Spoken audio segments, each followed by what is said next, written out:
and for them to cross the border after they'd softened us up enough. You do stand to, and it was 4 o'clock in the morning on the 24th of February, 2022. And really, it's just, you've done it so many times, it becomes a drill. But this time it was the Russian army. So it was really shock and awe from the start. They had complete air superiority. They were using on our position tanks, heavy machine guns, mortars, you name it. I was really surprised after the first day of fighting, roughly about 11 or 12 hours, that we'd actually got off to position with everybody intact. We'd heard positions to the left of the front line crumbling. Russians had already taken positions, moved in and taken prisoners, but my platoon were holding. But I knew we weren't going to hold there for very long. My battle picture told me that we would be moving and defending Mariupol because we just didn't have enough soldiers in the trenches for a like-on-like gunfight. I mean, they hit every government building, schools, hospitals, straight from the first day, including what they thought were the military bases. So they just blanket bombed everything, which was really hard. And I don't remember really thinking much about it until we'd pulled off the front line and got a bit of a respite about 3 days later, then realised when my phone signal picked up a load of beeps and messages that I was really in the shit and I was the tip of the spear. And at one point, I just remember thinking, my God, we're in it. It's like they're coming up from the Azov Sea, they're coming in from Russia, they're coming up behind us. But yeah, I mean, it was just got to the point around sort of April where we were getting stretched. We were running out of ammunition, food and water. We'd been working every day to hold Mariupol. The encirclement around Mariupol became about 250 kilometers deep, with people saying they were trying to get to us but couldn't. And I think the closest they got was about 70 kilometers away. So, you know, by that time, by the end of March, everything was encircled. So we knew we were fighting for our lives, just hoping at that time that somebody would come in and open up a corridor and get us out.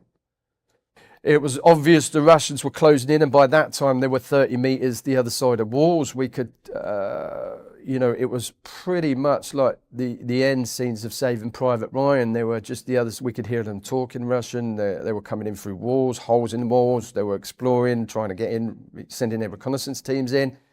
Even the drones were coming in 10 feet above the ground, you know, looking in through doorways and windows, trying to find us. It was like Terminator from 1984. It was crazy, you know, to think that when I joined the army that we didn't have phones, to now we've got drones coming in 10 feet above the ground looking for us. It's exactly like that. Around April the 11th, command and control was getting really stretched. And a decision was made that we would try and break out of the steelworks and get to a sister unit that was fighting the Russians on the Azov coast, about 130 kilometers away. It was always going to be ambitious.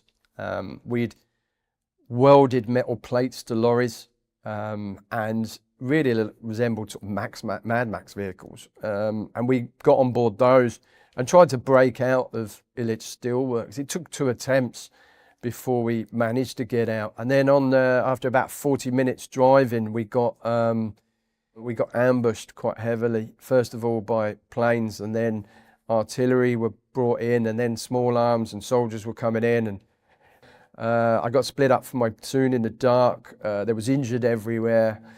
It was a real mess. So I made the decision to try and get back to friendly lines, which was about 250 kilometers away. And really, that decision, once I'd made it, it put me into a whole new bracket. I wasn't fighting it anymore in that way. It was about self-preservation. It was about each to their own now. My position in Mariupol was lost. Our position was dismantled. And I'd already prepared myself to go and strip down my kit as much as I could because I was carrying a heavy lot of weight. You know, full battle gear, 8 magazines, 50, 40mm Vogs, AK-74, underslung grenade launcher, PKM, 200 rounds. My main fear was really getting out and breaking the first line of the encirclement. But I had to be aware of the drones. And in Ukraine, you're aware of one hazard and then it creates another. So I had to go through buildings to break out of Mariupol, which was going to slow me up, probably less than 1 mile an hour. And use the buildings as cover to avoid the drones. But on the flip side of it, I was then worried about the defense positions and what the Ukrainians had laid in way of booby traps and doors. And now my problem became something else. So that slowed me up even more. I was always cautious of that. Plus I hadn't eaten properly or drunk properly for 7 weeks. My main concern was water. I didn't have any water. So I was looking to try and find food and water en route. And I was eventually captured about 2 hours outside of Mariupol, just leaving a building and going really to a second tier level of a village to try and explore that area, to try and get food and water, and literally walked into a forward observation point from the Donetsk People's Republic, which is like a proxy state of Russia.